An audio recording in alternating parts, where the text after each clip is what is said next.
की press conference में स्वागत है। कुछ पहले स्टैटिस्टिक्स आप सबके समक्ष रखना चाहूँगा। आज की डेट में हमारे जो कल शाम को पॉजिटिव केसेस थे ऑलमोस्ट 8,500 के आसपास थे। हमारे टोटल एक्टिव केसेस इस समय 62,911 के आसपास चल रहे हैं। जो हमारे टोटल सैंपल टेस्टेड है ये ऑलमोस्ट 40 लाख के आसपास टच कर रहे हैं। हमारे टोटल पेशेंट क्योर जो है करीब 1.5 लाख के आसपास हमारे पेशेंट क्योर हो चुके हैं। कल जो लास्ट 24 आवर्स में हमारे पेशेंट क्योर हुए उनकी संख्या 458 है और ये संख्या लगातार बढ़ती जा रही है। अगर जिससे मैंने पहले भी आपके समक्ष प्रस्तुत किया, हमारा जो टेस्टिंग पर मिलियन रेट है उत्तराखंड में ये ऑलमोस्ट इंडियन एवरेज से 50% हायर पे है। इंडिया एवरेज करीब 2.2 लाख के आसपास है और स्टेट का एवरेज 3.5 लाख के आसपास है। हमारा पॉजिटिविटी रेट ओवरऑल 5.57 चल रहा है। हालांकि इस समय पॉजिटिविटी ज़्यादा है, लेकिन गवर्नमेंट का प्रयास है कि हम लगातार अपनी पॉजिटिविटी रेट्स को टेस्टिंग करके एवं अन्य मेजर्स से जो चेन है उसको ब्रेक करके हम लोग नीचे लेके आए। वैक्सीनेशन जो हमारे पार्शियली वैक्सीनेटेड यानी कि इनको पहली डोज लग चुकी है वो टोटल संख्या हमारा 17 लाख के आसपास है एंड सेकेंड डोज जिन लोगों को लग चुकी है वो 5 लाख के आसपास है। हमारी जैसे मैंने आपको पहले बताया था, काफ़ी अच्छा आपके सभी के प्रयासों से हमें ई संजीवनी में बहुत ज़्यादा मदद मिल रही है। लोग लगातार हमारे ई संजीवनी ओपीडी की लाइंस पे कॉल कर रहे हैं। जो संख्या पहले हमारी नॉर्मल 200 के आसपास थी, एज ऑन डेट हम लोग करीब 900,000 के आसपास डेली ओपीडी कर रहे हैं। इससे हमारे रिमोटेस्ट एरिया में जो लोग रह रहे हैं उनको काफ़ी अच्छी हेल्थ की फैसिलिटीज़ मिल रही है। साथ ही ये कोविड को कंट्रोल करने के लिए भी काफ़ी अच्छा एक माध्यम साबित हो रहा है। Total ventilator beds, ICU beds लगातार हमारे पोर्टल पर रिफ्लेक्ट हो रहे हैं, वो आप सबकी नॉलेज में है ही। इसके साथ ये भी बताना चाहूँगा कि राज्य सरकार के द्वारा श्री दिलीप जावलकर जी को होम आइसोलेशन की जिम्मेदारी दी गई है। ये आदेश कल जारी हुए हैं और ये लगातार होम आइसोलेशन के संबंध में जितनी व्यवस्था है उनको सुनिश्चित करेंगे। इनके द्वारा होम आइसोलेशन बहुत ग्रामीण इलाकों में और जो हमारे अर्बन एरियाज़ हैं दोनों जगह देखा जाएगा। इसी के साथ आपने देखा होगा कि हमारी सचिव सौजन्या जी की भी ड्यूटी गवर्नमेंट ने लगाई है नोडल ऑफिसर के रूप में कि जितने हमारा किट्स का डिस्ट्रीब्यूशन एवं अन्य जिम्मेदारी उनको दी गई है वो बहुत ही विस्तृत से शासन के आलेख में हमने उल्लिखित किया है। आपके माध्यम से मैं ये भी बताना चाहूँगा कि हमें ऐसे लास्ट टाइम मैंने बताया था हमें वैक्सीनेशन की डोजेस में करीब हमें 3 लाख के आसपास गवर्नमेंट ऑफ इंडिया से 45 प्लस की डोसेस मिली थी। इसके साथ ही हमें 18 से लेकर 45 साल के लिए करीब 1.22 लाख का कोविशील्ड का जो मैंने आपको लास्ट टाइम अवगत कराया था कि हम पेमेंट ऑलरेडी कर चुके हैं। सिमिलरली 42,000 कोवैक्सीन का पेमेंट भी हम लोग ऑलरेडी कर चुके हैं। इसके साथ ही हम 1 लाख कोविशील्ड का पेमेंट और अतिरिक्त हम लोग आज हमने कर दिया है। हम लोग एक्सपेक्ट कर रहे हैं कि प्रॉब्ली 2-3-4 दिनों में हमारे पास एटलीस्ट 18 to 45 प्लेक्स की कोविशील्ड की वैक्सीन आनी चाहिए, जिससे हमारा 18 to 45 प्लस वाला वैक्सीनेशन भी किक स्टार्ट हो जाएगा। ये काफ़ी एक अच्छा डेवलपमेंट है राज्य सरकार के लिए। लास्ट टाइम मैंने आपको बताया था कि हमारा ऑक्सीजन का रिक्वायरमेंट कितना है। गवर्नमेंट ऑफ इंडिया ने हमारा टोटल एलोकेशन ऑक्सीजन का करीब 123 मेट्रिक टन करा हुआ था। मुझे बताते हुए खुशी होती है कि लास्ट नाइट में गवर्नमेंट ऑफ इंडिया ने इसमें 60 मेट्रिक टन हमारा एलोकेशन और बढ़ा दिया है। सो ओवरऑल एलोकेशन स्टेट का आज के डेट में 183 मेट्रिक टन है। हम लोग गवर्नमेंट ऑफ इंडिया से लगातार प्रयास करें कि हमारा ऑक्सीजन का एलोकेशन और भी बढ़ाया जाए। इसी के साथ मैंने आपको लास्ट टाइम बताया था हमारा SDH नरेंद्र नगर में ऑक्सीजन प्लांट स्टार्ट हो गया है। साथ ही साथ हमारे district hospital Almora and district hospital Chamoli में हमारा 15 मई तक हमारा प्लान है और हमारे ऑक्सीजन प्लांट को स्टार्ट करने का। हमारे द्वारा गवर्नमेंट ऑफ इंडिया को कई सारे और भी हमारे डिस्ट्रिक्ट हॉस्पिटल एंड सब डिस्ट्रिक्ट हॉस्पिटल में ऑक्सीजन जनरेशन प्लांट का रिक्वेस्ट भेजा गया है। गवर्नमेंट ऑफ इंडिया के द्वारा मीटिंग हुई है, उनके द्वारा बताया गया है कि हमारे जितनी भी डिमांड्स हैं उन पर काफ़ी फेवरेबली अपने लेवल पर डिसीजन लेंगे। इसके अलावा आपकी नॉलेज में होगा कि दून मेडिकल कॉलेज में हमारे पिछले 2-3 दिनों में हमारे द्वारा almost 40 extra bed additional bed हमने स्टार्ट कर दिए। उससे काफ़ी हमारी कैपेसिटी और इन्हांस हो गई है। साथ ही साथ हमारे कोरोनेशन का जो ऑलमोस्ट 33-34 बेड्स पे चल रहा था उसको फर्दर इन्हांस करके हम लोगों ने 50 बेड पे उसको ले गए, तो उससे हमारी कैपेसिटी इन्हांस हुई है देहरादून में। इसके अलावा हमारा ऑलमोस्ट पिछले एक हफ्ते में हमारे 400 से 500 ऑक्सीजन सिलेंडर्स हम लोगों ने विभिन्न प्रयासों से हम लोग लेके आए हैं। और नेक्स्ट मेरे ख्याल से वीक 10 डेज में अनदर हमारे 400-500 सिलेंडर्स आएंगे। इसके साथ साथ हम लोग CSR में, जैसे पिछली बार मनीषा हमने काफ़ी डिटेल में आपको बताया था, हम लोग ऑक्सीजन कॉन्सेंट्रेटर्स भी डिफरेंट CSR के माध्यम से सभी लोगों से रिक्वेस्ट कर रहे हैं। और मेरा मानना है कि अगले 10-15 दिनों में काफ़ी मात्रा में हम ऑक्सीजन कॉन्सेंट्रेटर्स भी मिलेंगे। जब हमें ऑक्सीजन सिलेंडर्स ऑक्सीजन कॉन्सेंट्रेटर्स मिल जाएंगे तो हमारी टोटल ऑक्सीजन की बेड कैपेसिटी है जो आज के डेट में ऑलमोस्ट 5,800 के आसपास है, उस पर हम सब्सटैंशियल इन्हांसमेंट और कर पाएंगे। इसी के साथ साथ मैं आपके माध्यम से अपील जो हमेशा करता हूँ पुनः करना चाहूँगा। अभी कल मुख्य सचिव महोदय की सारे के सारे जितने हमारे प्राइवेट हॉस्पिटल्स हैं उनके साथ काफ़ी डिटेल्ड वीडियो कॉन्फ्रेंसिंग हुआ। इसमें सारे प्राइवेट हॉस्पिटल्स के हमारे लोग मौजूद थे।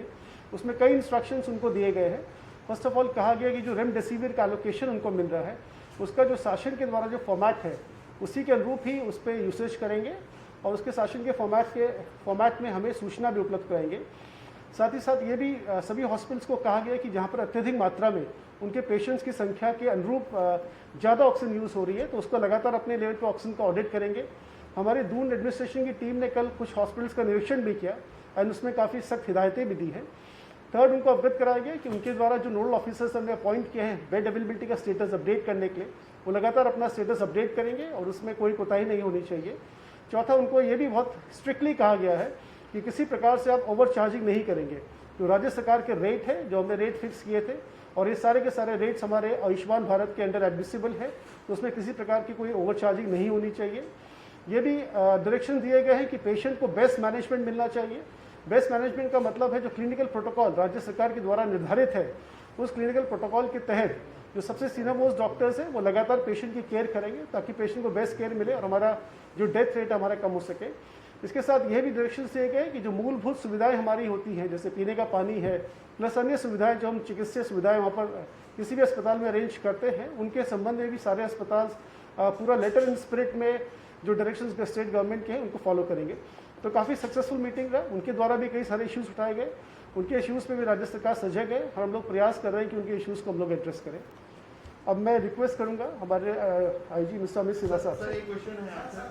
सर जो कोविड जो बुलेटिन हमारा रोज जारी हो रहा है उसमें जो मौत के आंकड़े सर उनका जब हमने कैलकुलेशन किया तो उसमें कुछ कंफ्यूजन है उसमें, तो क्या इससे कहीं ना कहीं सर भ्रमित हो रहे हैं जो हमारा बुलेटिन जो जारी हो रहा है? आप ये देखिए, राज्य सरकार ने हमेशा प्रयास किया कि हमारे आंकड़ों में पारदर्शिता रहे। हम one of the few states हैं जो डेली बुलेटिन निकाल रहे हैं लगातार बिना किसी फेल के।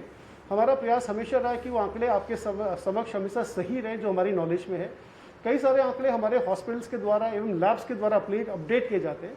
अगर हमारे द्वारा हालांकि डिस्ट्रिक्ट एडमिनिस्ट्रेशन को भी कहा गया कि आंकड़े जो उनका एक टाइम फ्रेम है उसके अंतर्गत अपडेट किया जाए।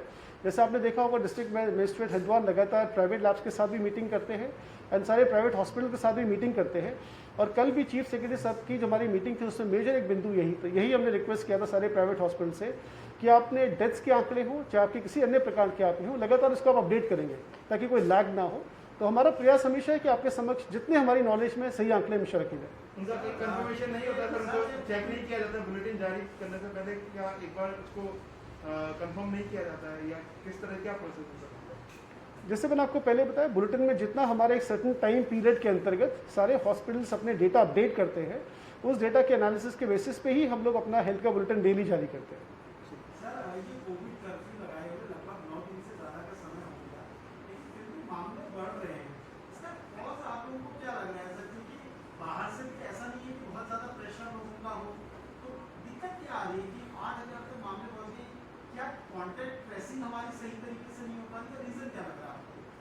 देखिए, इसको अपने काफ़ी डिटेल में लगातार हम लोग एनालिसिस करते हैं। जैसे मैंने पहले भी कहा, कोविड में सबसे इफेक्टिव इंस्ट्रूमेंट जो हमारे समक्ष है वो प्रिवेंशन का।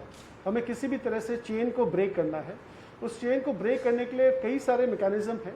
फर्स्ट ऑफ ऑल जो मैकेनिज्म जैसे जिसके बारे में आपने अभी बताया, जो हमारा कोविड कर्फ्यू है, तो कोविड कर्फ्यू में भी हम लोग लगातार पुलिस की तरफ से भी काफ़ी सख्ताई की जा रही है। सारे डिस्ट्रिक्ट एडमिनिस्ट्रेशन को डायरेक्शन है कि कोविड कर्फ्यू का पूर्ण सख्ती से अनुपालन करेंगे। लेकिन अभी भी सामान्यतः देखने में आ रहा है कि लोग जब बाहर निकल रहे हैं एसेंशियल शॉप्स के सामान लेने के लिए भी, तो जो कोविड अप्रोप्रिएट बिहेवियर है उसका अभी थोड़ा पालन करने में मेरे ख्याल से अभी भी कमी है। तो अगेन आपके माध्यम से मैं अपील करना चाहूँगा कि प्रिवेंशन ही सबसे बड़ा हमारा हथियार है कोविड की लड़ाई के अगेंस्ट। तो जब भी आप अपने घर से बाहर निकलें, पहले तो हम यह कहना चाहेंगे कि अनावश्यक घर से बाहर ना निकलें।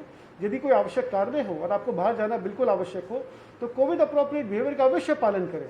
आप यदि मास्क पहन रहे हैं तो सही ढंग से पहने। फर्स्ट ऑफ ऑल तो मास्क पहन के चले।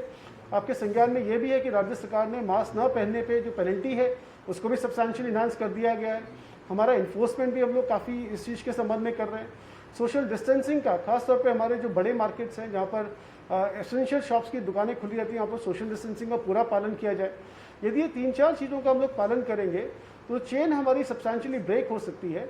और आगे आपने देखा होगा, इसी के दृष्टिगत राज्य सरकार ने कोविड कर्फ्यू का टाइम अक्रॉस द स्टेट बढ़ा दिया है और मेरे ख्याल से ये आगे आने वाले समय में इन जितने भी हमने प्रयास करे हैं उनका आपका असर आपको आंकड़ों में देखने के लिए अवश्य मिलेगा। सर, आपको नहीं लगता कि कुछ सख्त निर्णय लेने की जरूरत है, क्योंकि लगातार जिस तरह से बढ़ रहे हैं, कुछ और भी सख्त कदम उठाने चाहिए?